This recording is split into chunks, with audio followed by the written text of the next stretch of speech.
রে ভাই কি লোক, এই লোক দেখে আমার একজনের কথাই মনে পড়ে, সেটা হলো আপনার আমার সবার প্রিয় মিয়া খলিফা আপা।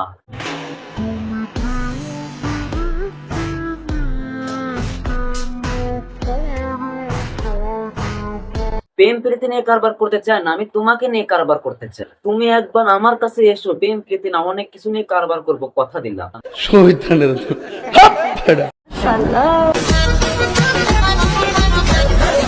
আমি যা দেখেছি তোমরা কি তাই দেখেছো?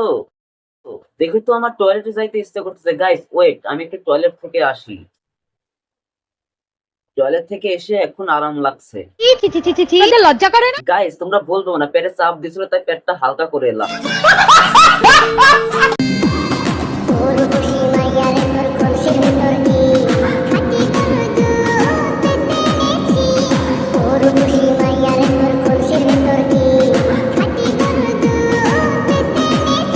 আপনারা হয়তো জানেন কয়েকদিন আগে অকুপাই অ্যাওয়ার্ড পেয়েছে। আমি 100% শিওর আপনারা অধিকাংশ মানুষের জানেন না কিসের জন্য অ্যাওয়ার্ডটি পেয়েছে। সমস্যা নাই, আমি বলে দিচ্ছি। ও ভাই যে অ্যাওয়ার্ডটি পেয়েছে সেটার মূল কারণ হলো তার গাভী। উনি যে অস্ট্রেলিয়ান গাভীটা পালে সেই গাভীর দুধ বিক্রি করে দুবাইয়ের 1 নাম্বার ধনী হয়েছে, সেই জন্য তাকে সম্মানের সাথে গর্ভবতী করে অ্যাওয়ার্ডটা দিয়েছে।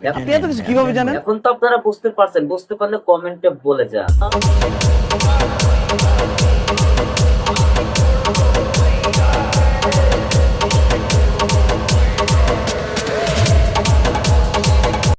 কি হাঁটার স্টাইল, আমার তো দেখি মাথা নষ্ট হয়ে গেল। উপভাইয়ের গাবিকে দেখে কার কার মাথা নষ্ট হয় এখনটি কমেন্টে বলে যাবেন, আমি তো ঠিক থাকতে পারি না।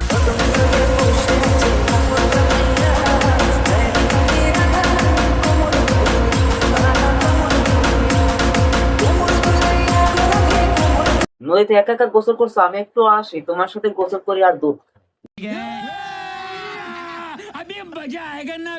ভাই আপনারা যা ভাবছেন সেটা না, আমি অনেকদিন ধরে নদীতে গোসল করি না, তাই নদীর দেখে লোভ সামলাতে পারলাম না। আর গোসল করে গরুর দুধ খাবো, আমার আবার গরুর দুধ খেতে ভালো লাগে।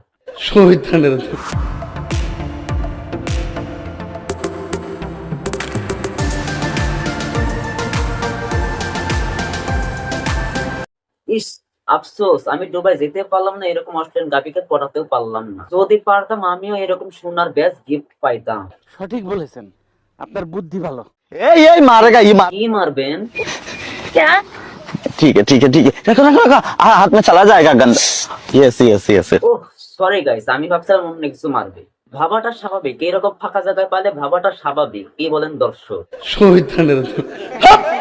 তো আজকের ভিডিও এই পর্যন্ত। ভিডিওটি কেমন লাগলো কমেন্ট করো, ভালো লাগলে লাইক করো, ফেসবুকে দেখে থাকলে ফলো করো, আর হ্যাঁ ইউটিউব থেকে দেখে থাকলে সাবস্ক্রাইব করো।